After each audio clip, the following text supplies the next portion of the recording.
Let's look at this question. How many divisors of 25200 can be expressed in the form of 4n plus 3, where n is a whole number? Okay, let's see. First, let's prime factorize 25200. It is 252 into 2 square into 5 square. I can break this up more by dividing it by 4. I will get 50 plus 13, so 63 into 2 raised power 4 into 5 square. And finally, what I am getting is, see, 3 raised to the power 2 into 7 into 2 raised to the power 4 into 5 raised to the power 2.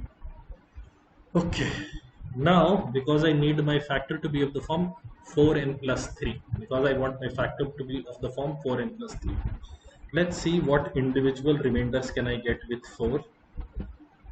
Can you see, regardless of what power of 5 you take, you will always get remainder with 4 as 1.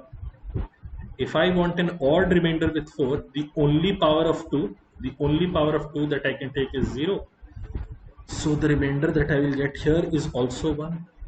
So the two remainders that I get from here, should multiply to give me a 3. Okay. So if I took 3 raised to the power 1, I would have to take 7 raised to the power 0. Only then will I get a remainder of 3 with 4. If I took 3 raised power 0, I can get 7 raised to the power 1. This is also wonderful.